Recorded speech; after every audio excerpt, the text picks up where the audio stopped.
Morning.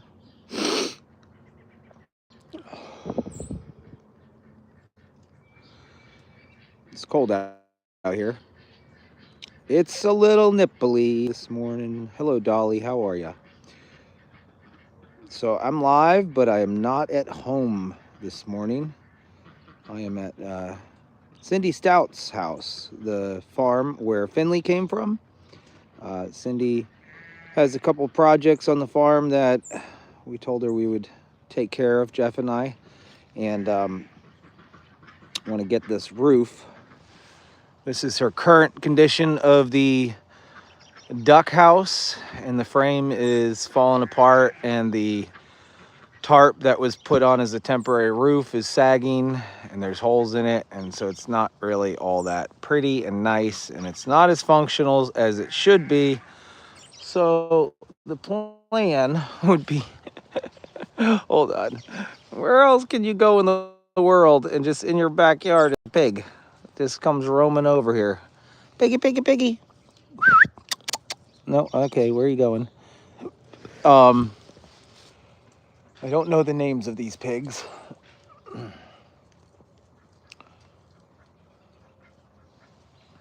So this is the remnants of the structure, the frame that hasn't been put together yet. So I have to, I already started moving some stuff like the lattice that was leaning against here. I'm gonna move that.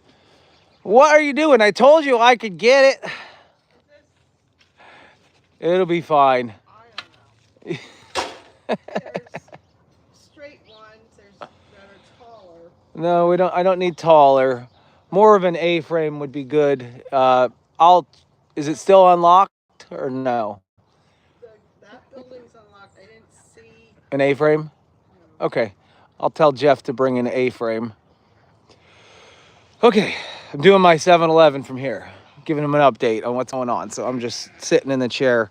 Yeah. Anyways, this is the project. This is the project for today. And then once this is put together nicely, and the water runs off the sides and the ducts are dry, then at that point in time, there's a trailer here.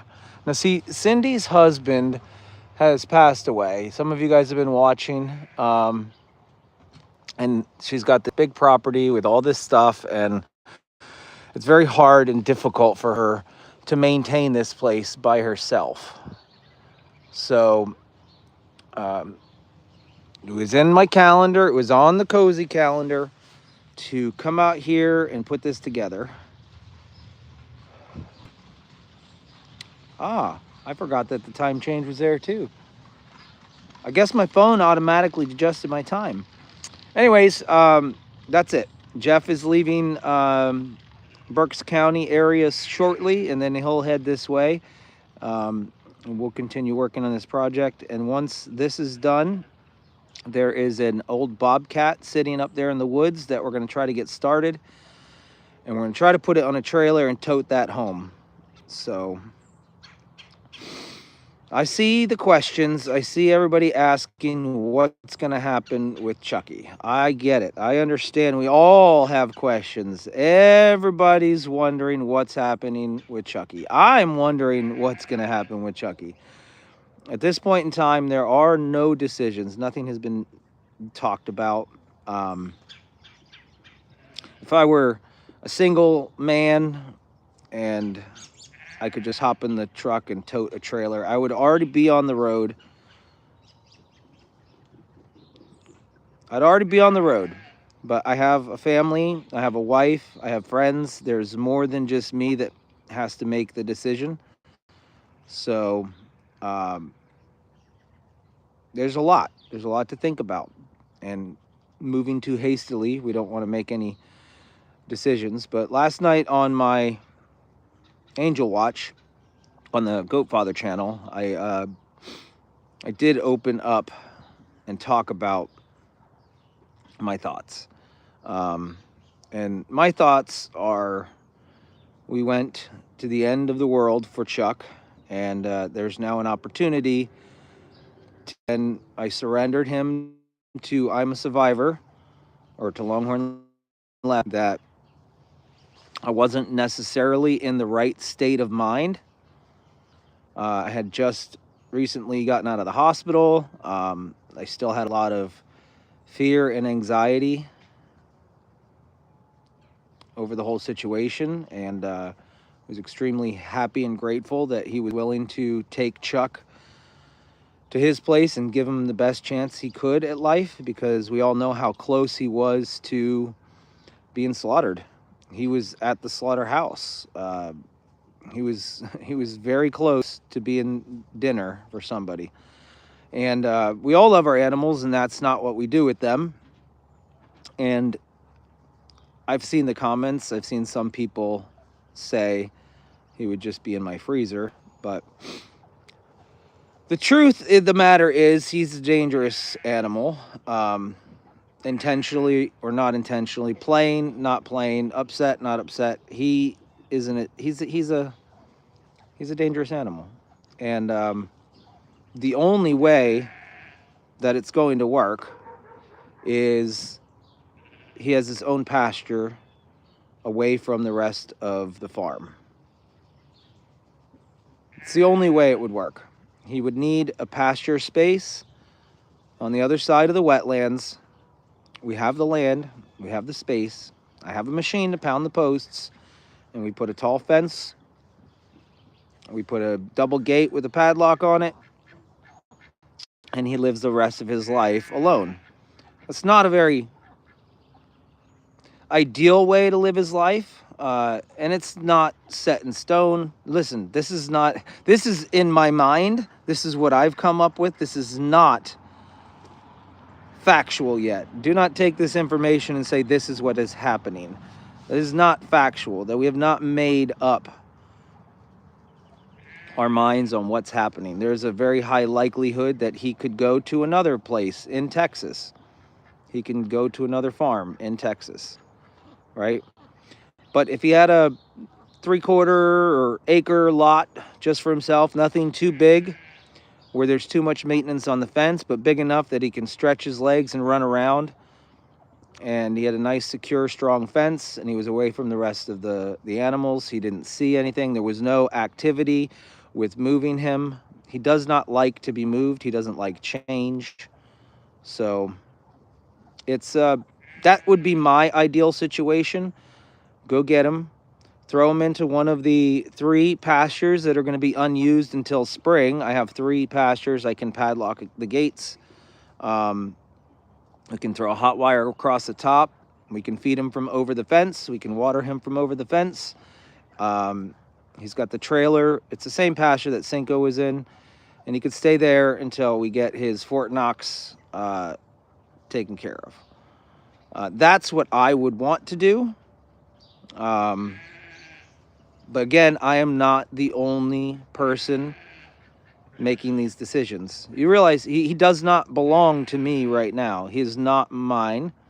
I, surrendered him to Lester, and that was it. So I don't know. There are no answers. And if some of you are sitting there wondering what the heck I'm talking about, yesterday was a very difficult day over at the jail ranch. He tossed one of their workers into the air. Apparently, and if I'm getting this correctly, good. If I'm not, I feel free to correct me. Chuck was moved into a pasture to be away from the construction, and Chuck actually pushed open the gate and got through to where the horses and the workers are at. Or no, to where the workers are at. And there's a video clip out there of a worker getting tossed in the air. They obviously then moved Chuck to a different pasture, and at that point, then the horses decided to also break through a fence and get in the same area as Chuck. So Chuck broke the first fence, through the first gate, and then the horses opened up the other gate. And unfortunately, at that point in time, Chuck wreaked havoc on the horses so badly that they had puncture wounds, very similar to what I have surgery for. Um, I don't know the status of the horses at this point in time. Um, I don't know. I don't know what to do. I just know what my heart wants to do, and my heart wants to save Lester. Lester wants to save Chucky and give him his own space where he'll never be bothered, and he can just live out the rest of his years eating hay and drinking water, and that's it. Deanna, stop and go back and listen. I 100% was listening to the video on my way here this morning. The very first couple minutes of his video, he did say that Chuck pushed the gate open, and then the horses pushed the other gate open. So therefore, they've both done it. And I know this is killing Lester. I get it. I heard him say about how he's feeling like he's being torn into a million different directions, and there's no way to win. And there's not. The truth is there is no way to win. You're not going to please everybody. You're not going to please everybody in this situation. There are going to be some of you that are extremely upset at him and his decisions. But I need to let you guys know that's not who you should be blaming.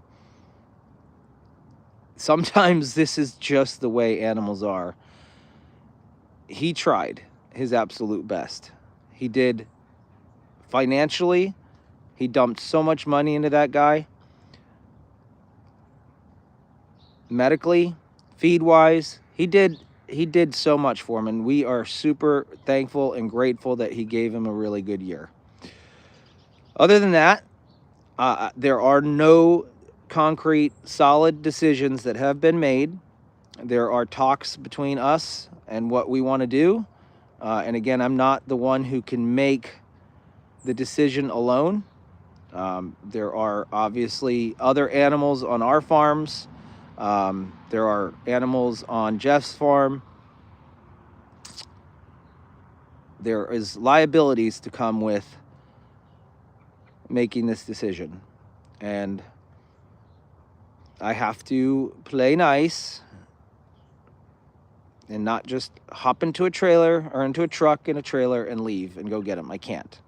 I just have to take this one step at a time and see what happens. So you guys can watch and tune in daily and find out the status on what's going to happen with Chuck.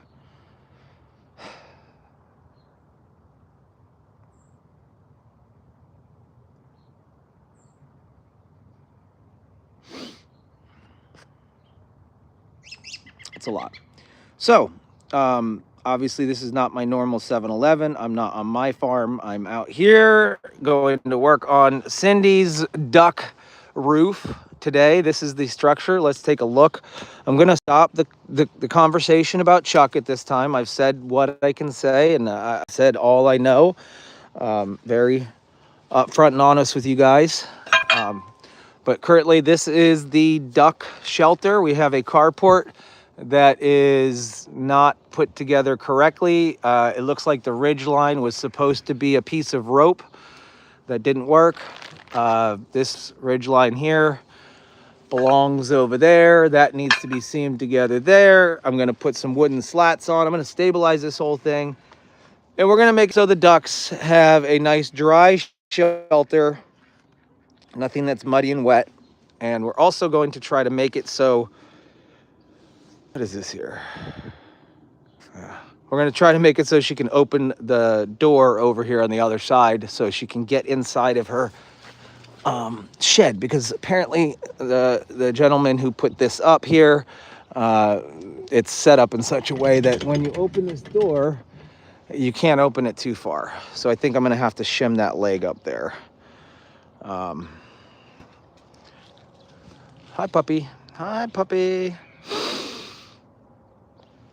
Oh, an update. You remember yesterday morning on our live stream, we met this awesome guy named Dave? It turns out I didn't really know Dave, but I do now. He did show up to Lake Road last night. He rolled in with, and wow, that was amazing. Dave, are you here? Dave, where you at, boy? Hi, buddy. Also, prayers for Cindy right now. Cindy is, like I said, the owner of this house. Her husband passed away, and it's just a lot for her to take on by herself. And unfortunately, this dog right here, I think his name's Bo. He's a big, harmless creature until it comes to hanging out with pigs, chickens, and ducks. He has now put 3, I think, of her pigs in the hospital. And it's a really sad situation. And I do know that she's possibly interested in anybody that might be interested in having a new puppy dog around their house. Just not good with pigs, chicks, or duckins. No duckins, chickens, or piggins. Yeah, it's sad. It's a sad situation. She's got, I don't know, one of them in the grave. One of them she has to decide about what to do with next. And yeah, Silver Lab, beautiful dog, very friendly to humans and kids and people. But yippers. Susan, yes, Chuck is dangerous. I'm living proof to tell you that he is. And watch that other man fly into the air, and you tell me that he's not dangerous. He is. Guys, I can't stay on too long. I do have to get some work done here. Turn my attention to your comments for a second. I'm open to just answering a few questions before I leave. And I appreciate you for taking your time this morning on Sunday morning to hang out with me and listen to me. My dogs do not need a friend, Karen.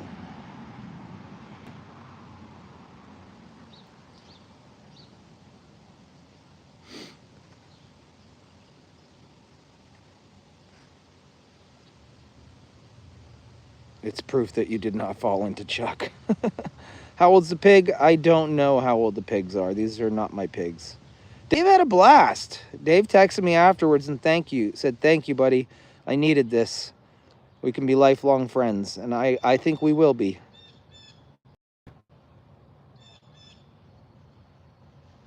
The party was great. $20 if you loudly profess your love for Dave. Dave! I love you! That was the easiest $20 I ever made.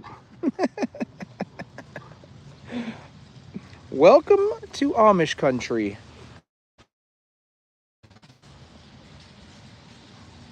Ready?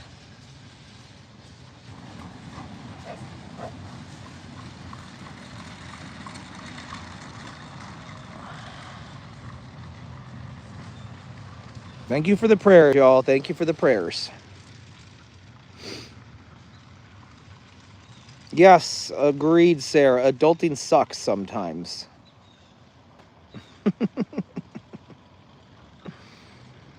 Is that it? Are we done? No, we haven't decided yet, Sandra.